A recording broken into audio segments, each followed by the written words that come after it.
Maybe I'm imagining that. I know.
We ended 2025 compared to 2024. By my calculations, we were down 25% in burglaries, down 67% in theft from vehicles. Stolen autos was down 40% year over year, and shoplifting was down 28% year over year. So again, Chief, great kudos to you and your team for all the great work that you've done over the past year. Thank you, Dr. Cass. And I would note Captain Ahring, who's in the back tonight, admonished me a few months ago that when I recognized them for the reduction in car thefts, the next week there were 3. So knock on that piece of wood in front of you. And in the event that we have car thefts next week, the police will be giving you a call, Dr. Cass. No, in all seriousness, it was an outstanding report, Chief, and something that we've talked a lot about public safety over the last few months, particularly in the context of pedestrians, but safety is a much broader topic than that, and we depend on you and your staff, the command staff, for providing us with the protections that we have. So great job. We really appreciate it. Move to approve. Thank you, Dr. Castor. Second. Thank you, Ms. Larson. Any discussion? All those in favor of accepting the police department's monthly report, please indicate by saying aye. Aye. Those opposed, same sign. And the ayes have it. The police department's monthly report is unanimously accepted. My report is very brief this evening. We had 3 events over the last week and a half to take notice of. First, on January the 8th, I was joined by council members Larson, Rubin, and Castor for the Leawood Chamber of Commerce Legislative Breakfast, where 3 of Leawood's legislative delegation gave their insights on what to expect in the 2026 Kansas legislative session.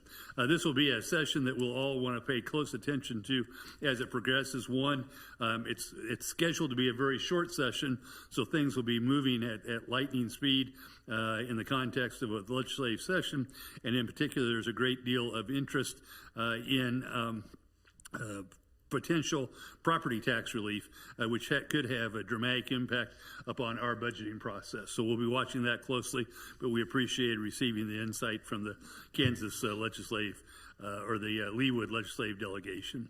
On January the 15th, the Leawood Chamber of Commerce annual meeting was held at the Lodge at Ironwoods. We were glad to host it. I was joined at that event by council members Larson, Rubin, and Pepis, in addition to staff members Diane Stoddard and Stephen Powell, who helped to celebrate the Chamber's successes in 2025. And then last evening, I was joined by the command staffs from the police department, the fire department, as well as Ms. Hurley and Councilmember Rubin, as we helped the Johnson County and Kansas City NAACP celebrate their achievements through their annual awards banquet at the Overland Park Sheraton Hotel. I would note that Overland Park Mayor Kurt Skoog was honored with the NAACP's Legacy Award for the work that he's done, and he gave a very interesting and frankly moving notes and speech as he is a Topeka native. He actually went to one of the elementary schools that was involved in Brown versus Board of Education, and he gave us actually a perspective from a resident who participated in the aftermath of Brown versus Board of Education. I, for my part, thought that was a very interesting presentation. So those are the 3 major events that have happened in the last couple of weeks. Any questions for me? Well, if not, I think that we now come to council members' reports. Are there council members that have reports? Ms. Harrison. I do. Last minute, so I apologize for not giving you a heads up. I just wanted to take a minute for two quick things. First off, I feel like it's important to commend our staff when we feel like they're doing great things. Appreciation is maybe something we don't get enough of in this world. And when I joined the council 10 years ago, we did not have a communications team in Leawood, and many of us thought it was a good idea, but the idea of adding a full-time employee to the staff budget was something some people couldn't get on board with. And I commend Councilwoman Larson for making this one of her main wants, and the world is for the askers. And so she, maybe it was because of her steadfastness in this ask, but we got not just one, but 2 people on board. And I have noticed such a difference with the just the more you know. That was a phrase that one of the TV stations used in the 70s. The more you know, and then there was a little. And Beth and Sam are doing such an amazing job with all of the social media and the communications. It's not just social media, so it's not just rah-rah Team Leawood.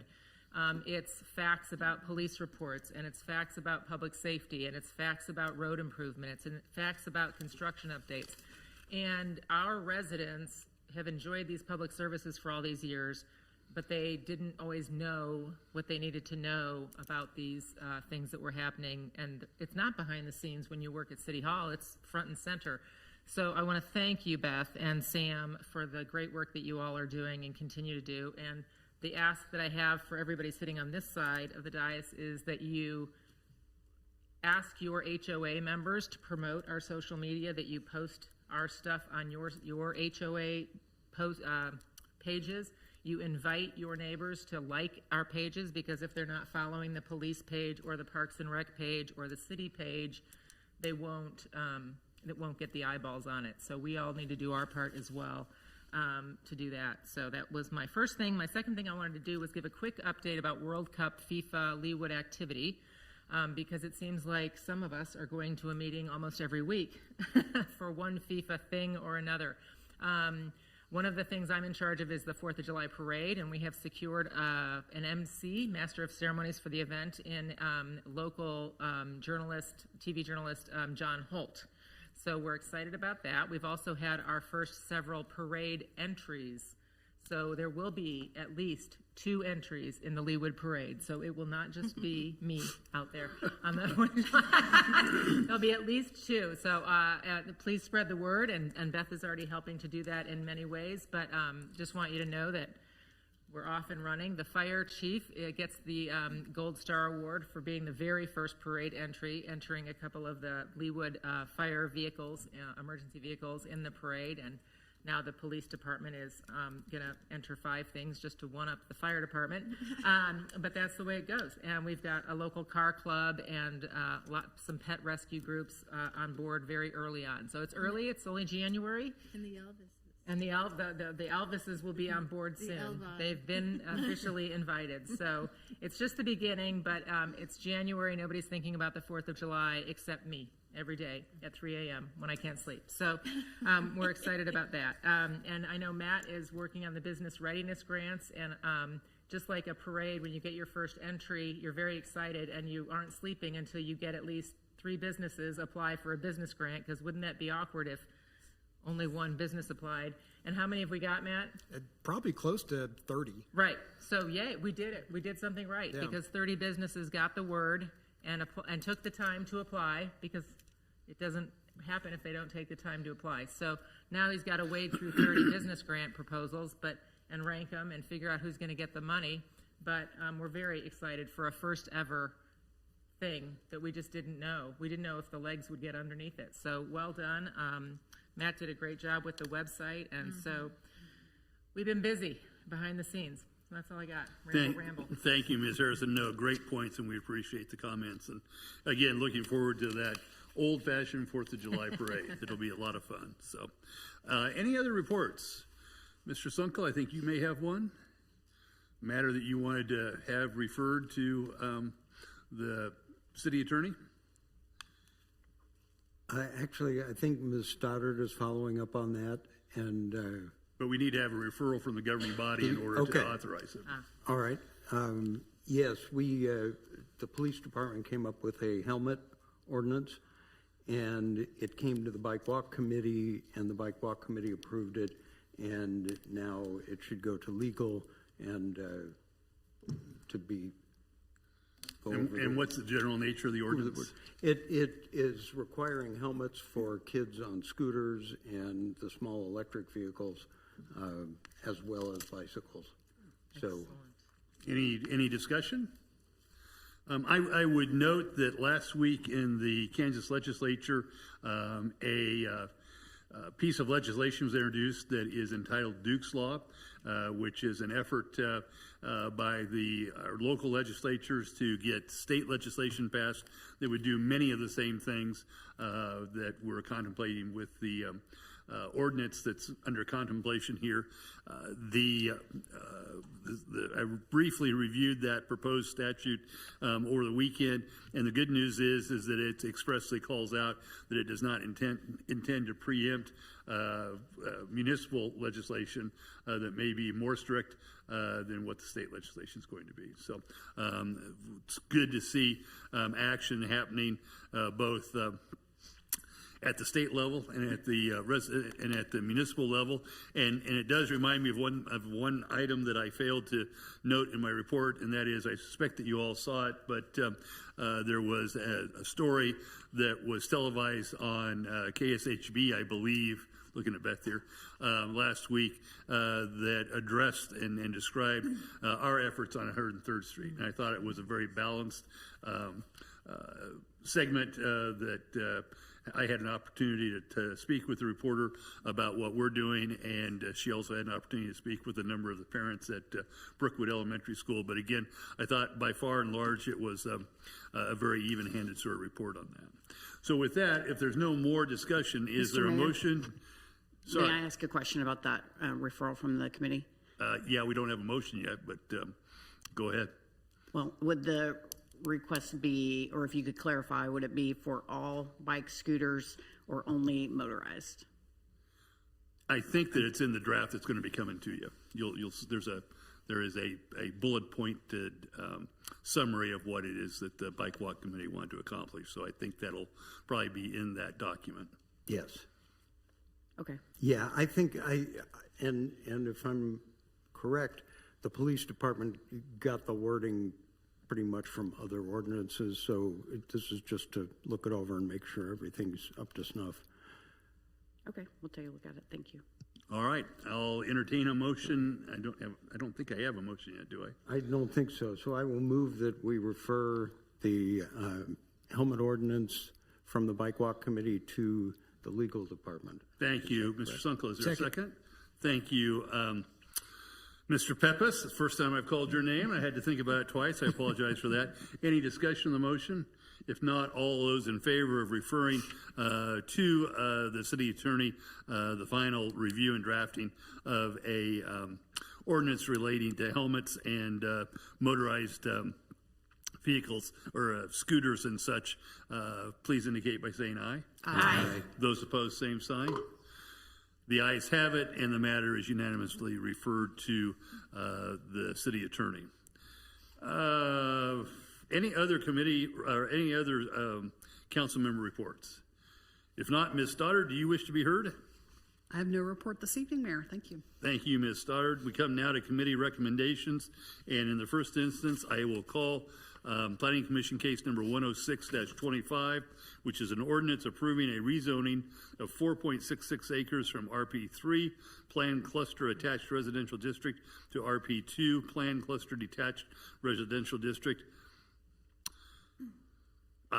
and a revised preliminary development plan for the Regents Park development located south of 135th Street and west of Kenneth Road. Ms. Hurley, please proceed. Thank you, Mr. Mayor, council members. If it's all right, I'm going to talk about this item and the next item B together, since they are one project. They're just two separate planning cases, so I'll go ahead and address them together. So this is a rezoning from RP3 to RP2, which is the planned cluster attached residential going down to planned cluster detached residential, as well as a revised preliminary plan, revised final plan, and revised final plat for Regents Park, which is located south of 137th Street, just west of Kenneth Road. So the Planning Commission did consider this at their November 25th Planning Commission meeting, both cases, and did recommend unanimously on both of those to recommend approval of those. So the rezoning is for 4.66 acres to again go from RP3 to RP2, and then the revised final plan, revised final plat go along with that, and this would accommodate the construction of 7 detached single-family homes. This would be taking the zoning basically down from twin villa zoning down to detached single family zoning. So this is for a total of 7 lots. So previously this was approved for 7 twin villa type units for a total of 14 living units. So then this would again go down to 7 just detached single-family units. And then we did have a portion of Regents Park just to the west of this that we're looking at that was rezoned in the same manner for the same reason in April of last year, that went from RP3 to RP2. So just to show you real quick where we're talking about, you can kind of see up here that area that's highlighted in the purple outline. That is the lot area that we're talking about. So as you come into the development, there's a few different cul-de-sacs, and I'm sure you're familiar, there are a few of the twin villa units already up out there. So the area in orange where it's shown as RP3, those are going to remain zoned for twin villa development. That area that's outlined in the purple, those are the 7 lots that we're rezoning from RP3 down to RP2. So those will now accommodate detached single-family homes.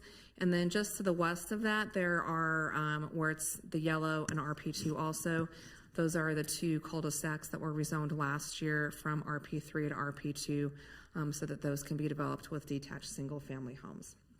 And so this project was originally approved back in 2018. So as we all know, a lot of things changed in the market over the course of 8+ years. And so the reason for this rezoning is just as the developer and builders are responding to the market demands and what they're seeing from folks who are looking for homes in our community. So if you have any questions, I can answer those for you, and the applicant is here as well.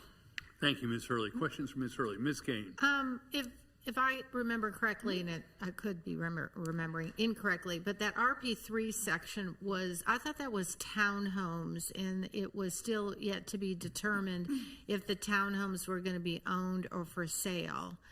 And that may have changed somewhere along the line, but that was a different product, if you will, from the rest of it. That was a special, that was a unique, different building type. Yep. So okay, yeah, it's up there. So there's a few different areas of RP3 and Regents Park. So the RP3, where my laser pointer is, north of 137th, that's where the townhome units are. Right. And so we have not seen a final plan come in on those. So I'm not sure where the developer is at on those. That is not being changed.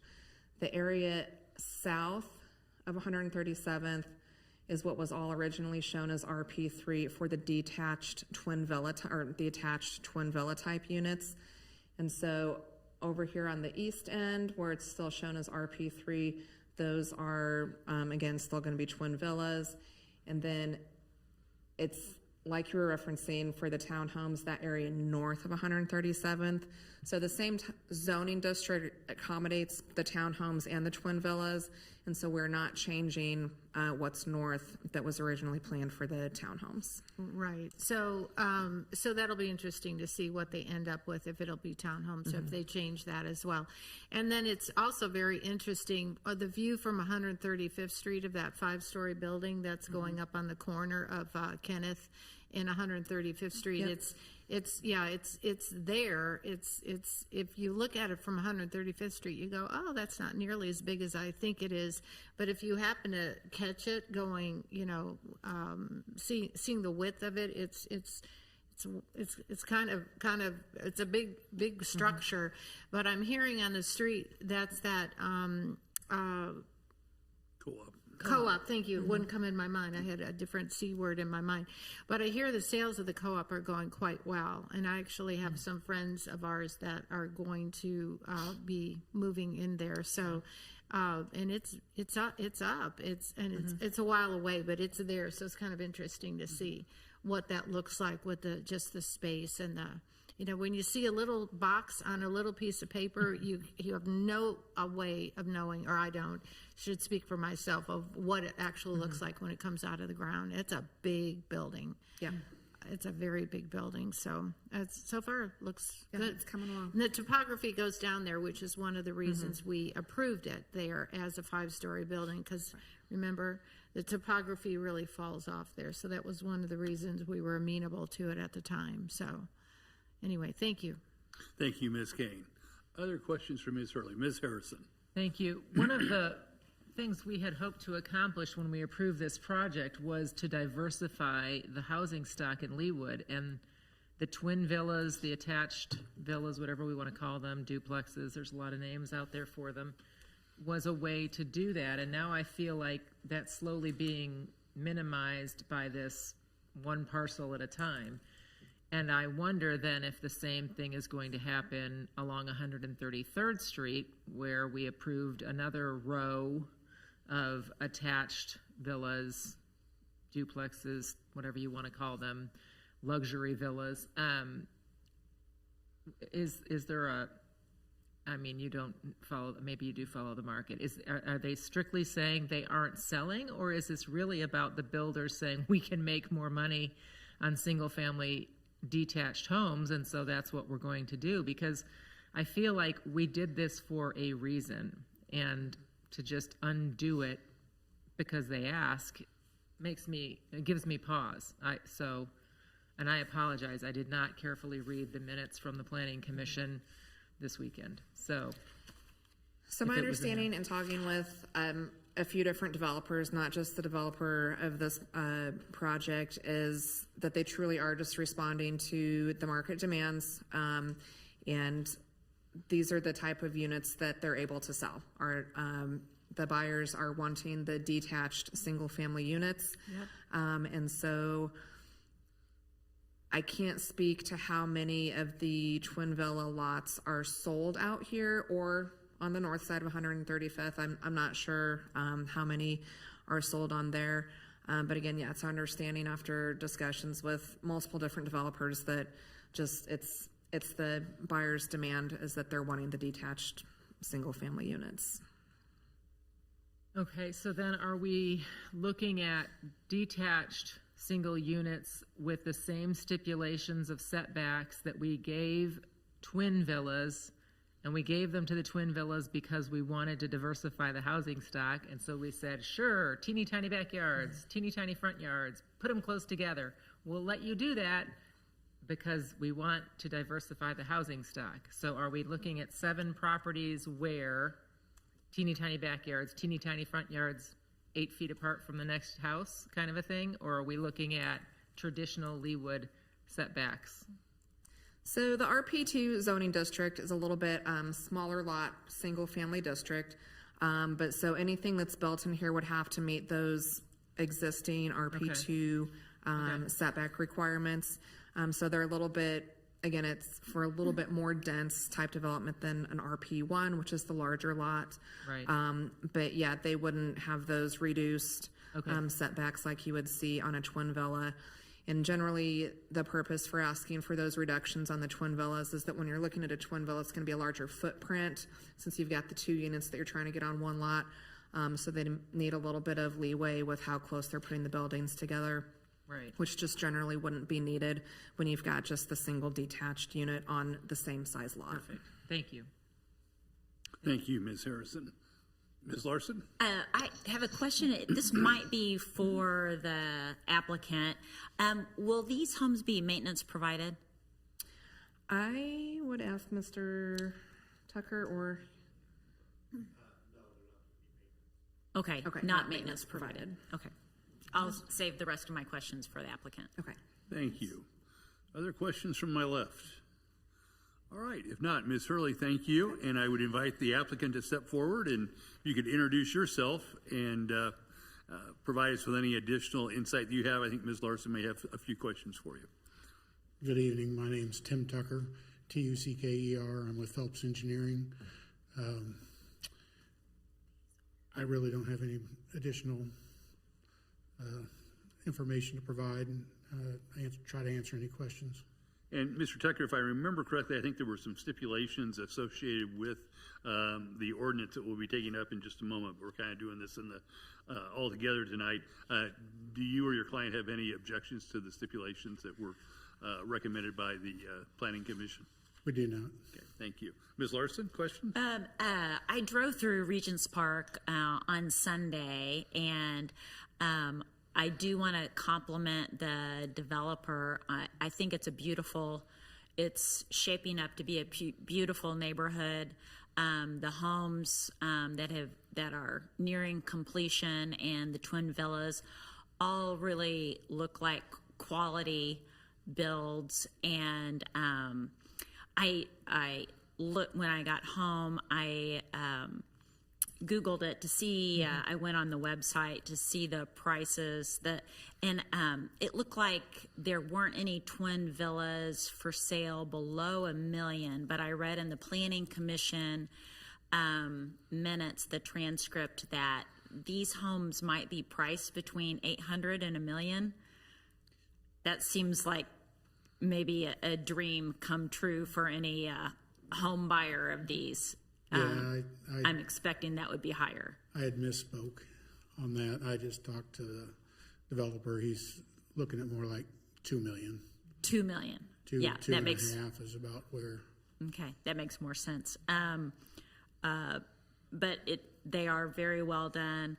I have mixed feelings about, switching from the twin villas to the single family homes, but, at the end of the day, I am maybe in favor of the RP2 for a little less density because of what we have approved along 135th Street, and I also drove through Aventino, and clearly there's a demand for this product. So I commend you on the work that's been done, and I would vote for approval of this. Thank you, Ms. Larson. And just to make sure our record's clear, and I've already lost track of the first question you asked, would you mind asking again so that Mr. Tucker can answer and we get that clearly on the record? The one that was answered from the back. Maintenance provided. Right. They will not be maintenance provided. Mr. Tucker?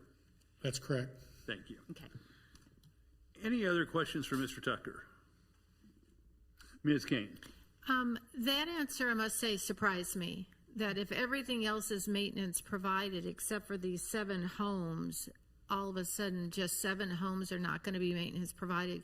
Because I believe Aventino is all, not that you're Aventino, obviously, but I believe that's all maintenance provided in there, and they're all single standing homes. So that's interesting to me that the developer is choosing to, because are they not private streets in there as well, right? No? I don't remember. No, The streets they're all private? public streets. Public streets. Okay, thank you for thank you for reminding me of that. But that was an interesting answer to me. I would have expected it all to be maintenance provided. Are the 7 that we've already approved the change to, are those not maintenance provided as well?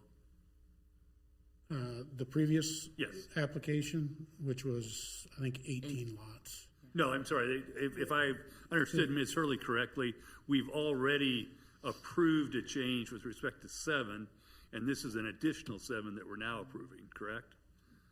Ms. Hurley? No, same 7. No, I apologize. There, as Mr. Tucker said, it's 18 just to the west of this. I think it's 18. I think it is. If IT wouldn't mind putting up the Thank you. That laptop would be on the helpful. screen again. Yep. So over here, we've got 2 cul-de-sacs, and I think 18 sounds right. 18 total lots in there. And then in here, in this cul-de-sac that we're looking at, is where the 7 lots are. So with respect to the 18, are they not maintenance provided? I'm not sure off the top of my head, are they not, Tim? Okay, that's fine. Okay. I mean, it would make, You would assume they would be consistent, but that's, Yeah.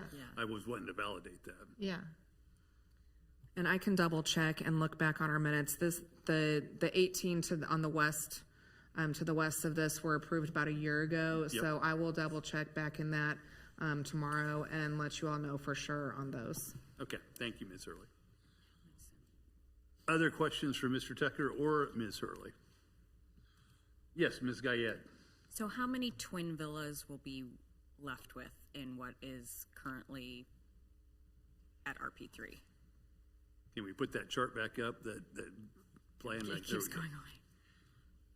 So it'll be 2 for each of these lots?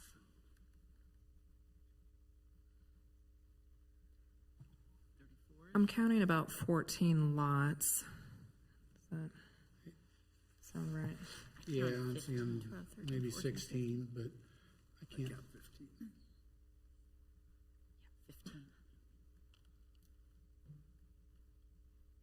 Oh, wait. Oh, no, these are. 18? This is Leawood. Oh, and then Two there, I think. Yeah. So 18. 18? 16 or 18. 16 Yeah. 16 or 17. Okay. And so that's under construction right now as RP3, right? The twin villas. Can you speak to the selling velocity of those? How's the sales doing on those? Sorry, I didn't hear The that. sales of the twin villas? Well, that's kind of the problem.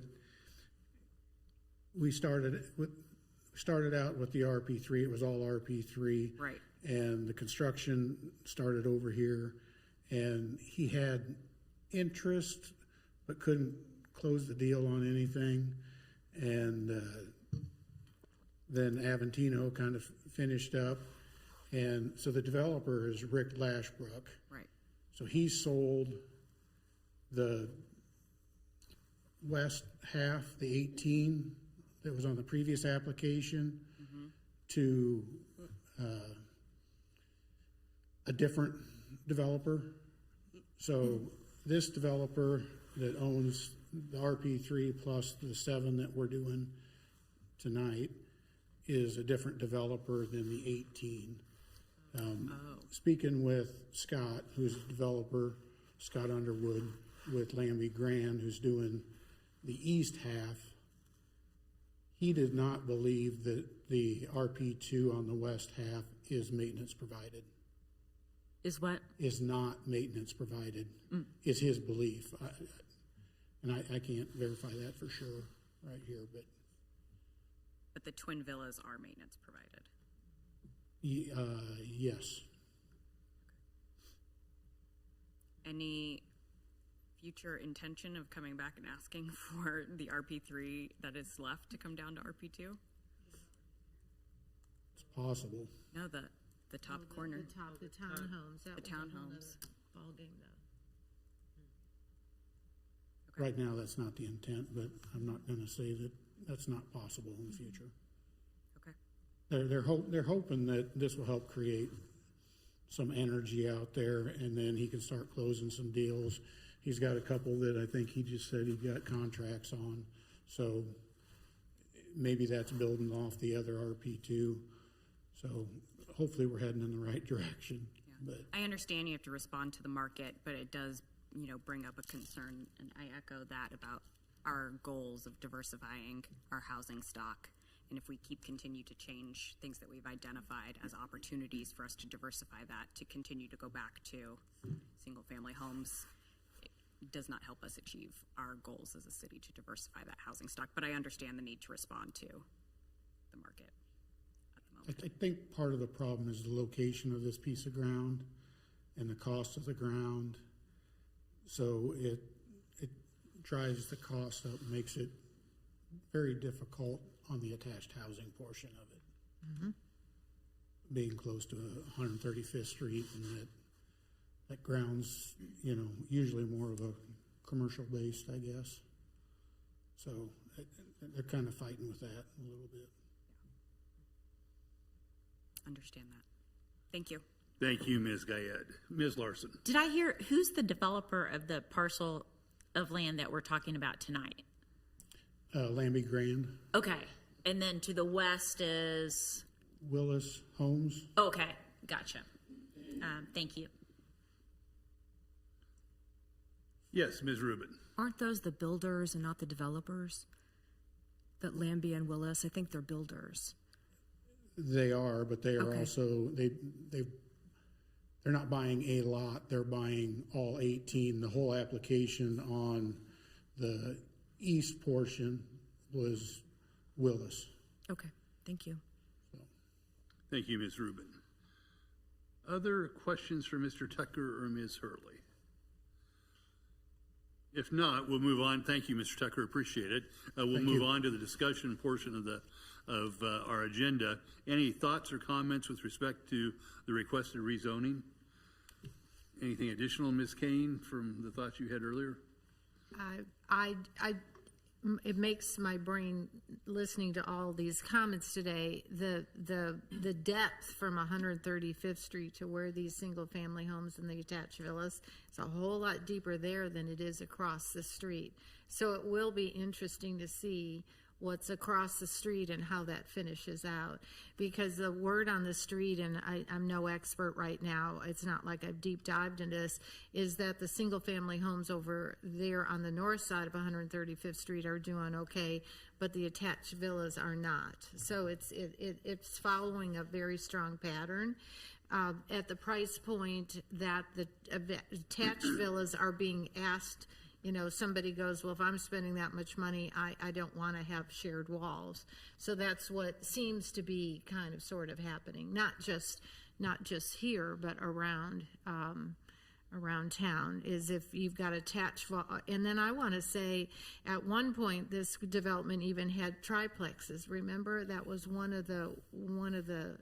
At first, it started so the twin villas are one thing. I thought at one point they were even talking about the triples, and I don't see that happening in our city anyway, not at anything near those price points.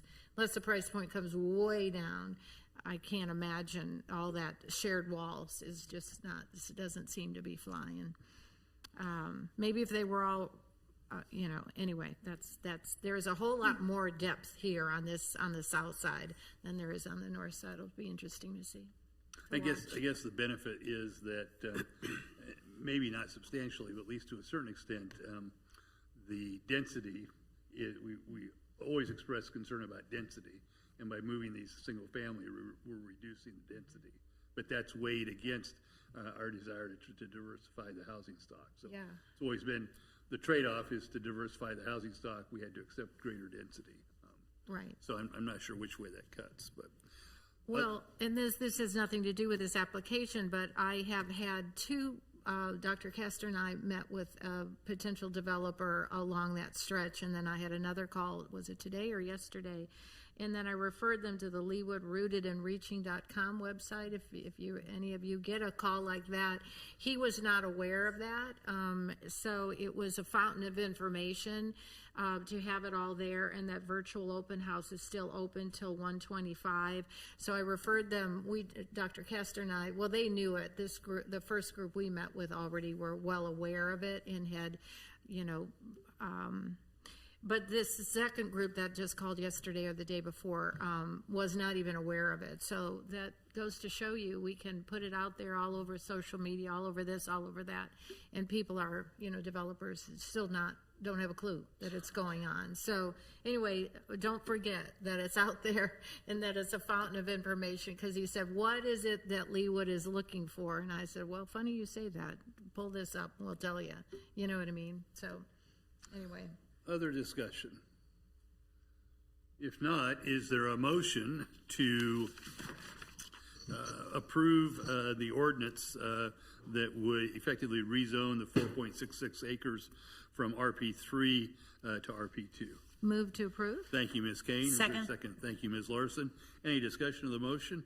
If not, because this is an ordinance to rezone, it requires a roll call vote. So with that, Ms. Stromberg, I would ask that you call the roll, please. Councilmember Harrison? Aye. Councilmember Guyed? Aye. Councilmember Larson? Aye. Councilmember Rubin? Aye. Councilmember Castor? Aye.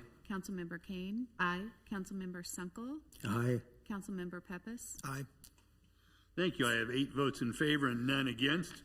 And given that vote result, I find that the ordinance to rezone those 4.66 acres is approved by unanimous vote. That brings us to Planning Commission case number 117-25, which is a resolution approving a revised plan and revised final plat for Regents Park Villas, third plat located south of 137th Street and west of Kenneth Road. Ms. Hurley, anything to add? If not, I would note and ask that the record that was developed in connection with Planning Commission case 106-25 be incorporated into the record for the consideration of the resolution that we're now considering. That's planning case number 117-25. Are there any additional questions for either the developer or Ms. Hurley with respect to the proposed resolution? Any discussion? If not, I would entertain a motion to adopt the resolution approving the revised final plan and revised final plat for Regents Park Villas. So moved. Thank you, Ms. Kane. Is there a second? Second. Thank you, Ms. Harrison. Any other discussion of the motion? If not, all those in favor of adopting the resolution approving a revised final plan and revised final plat for Regents Park Villas, please indicate by saying aye. Aye. Those opposed, same sign. The ayes have it, and the resolution is unanimously adopted. Pardon me, there's no old business this evening. Under the category of new business, we have two items, and just a heads up, folks, these are two of a number to come that Ms. Stoddard and I have been discussing. We've got a lot of new ideas and a lot of work to be done here in the first 6 months of the year. So just want to make sure there are no surprises. Firmly believe in the no surprises rule. The first item of new business is a motion to schedule a joint work session with the governing body and planning commission on Monday, February 16th at 5:30 p.m. at Leawood City Hall to discuss the 135th Street market study and reschedule the governing body meeting to begin at 7:30 p.m. What our thought is here, you all may recall that we had the group discussions in Rooted and Reaching. There was a woman who came to us from California who'd done the markets study, and there was a great deal of interest by the governing body in that market survey, and it was my view that we didn't have a complete chance to dig in deep to what she was suggesting to us. I at least had a number of questions for her, and she agreed to come back. It's also the first time in quite some time that we've had a joint work session with the Planning Commission. That's something that they've been asking for regularly, and this seemed like a good reason to have that. It gives us an idea for a robust discussion and to hopefully inform the Planning Commission of what our thinking is, and inform us of what the Planning Commission's thinking is, and that's the reason for rescheduling it, to give us just a little bit more time.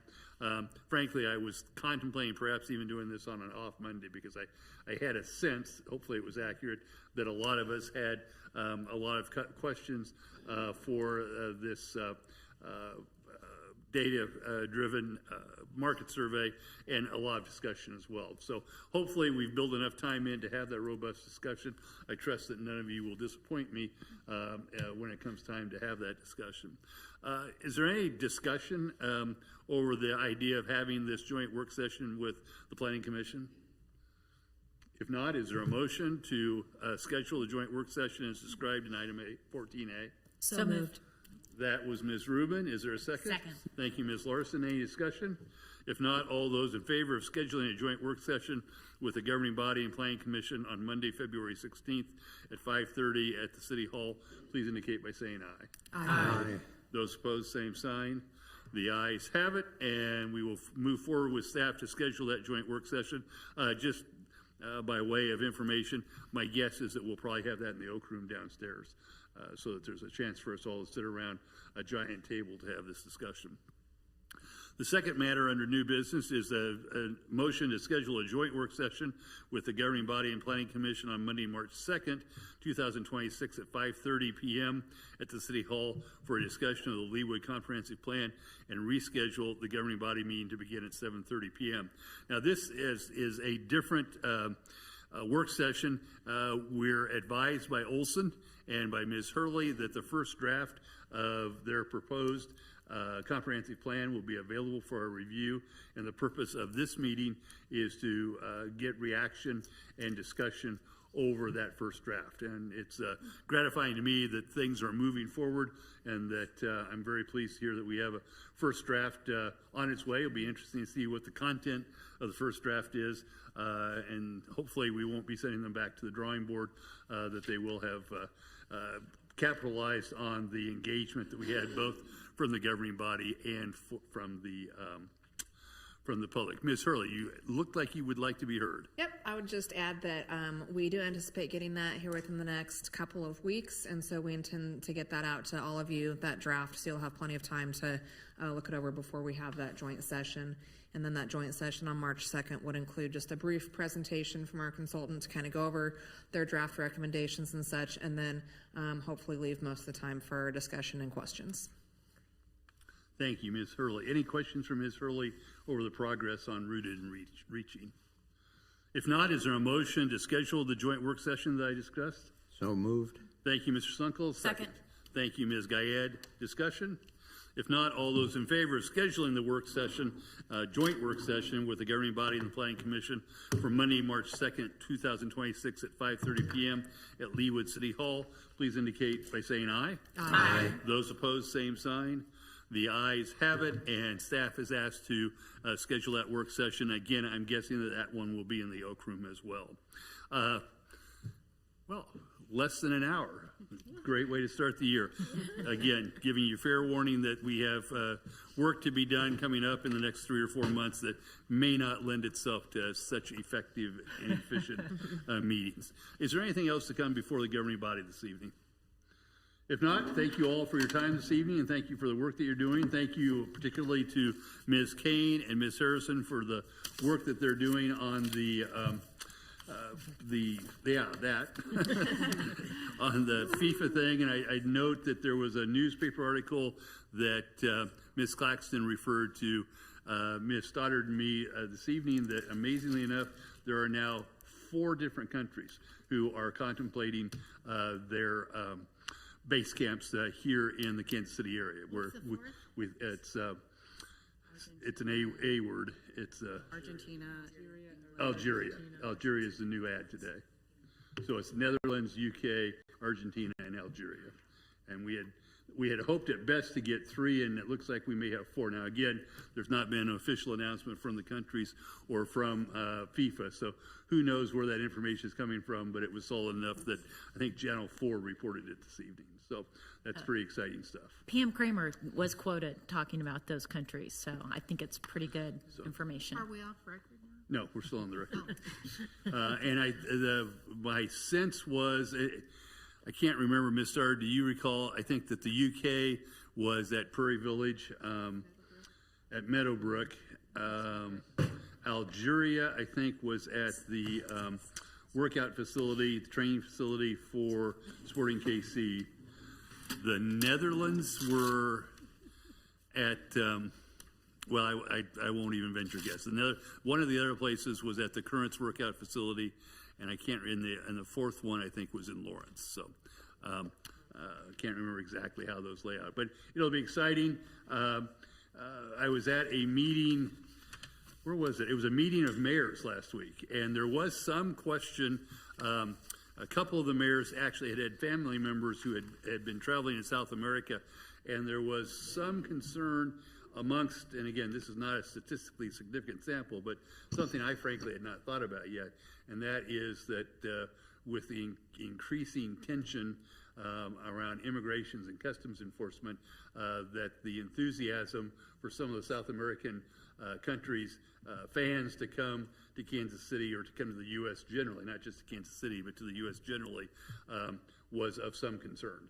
And with us having Argentina here, again, Messi will be part of that team, which will be a pretty exciting time. And their first match as defending world champs will be here in Kansas City. So that'll be an extraordinary day, I think, for us.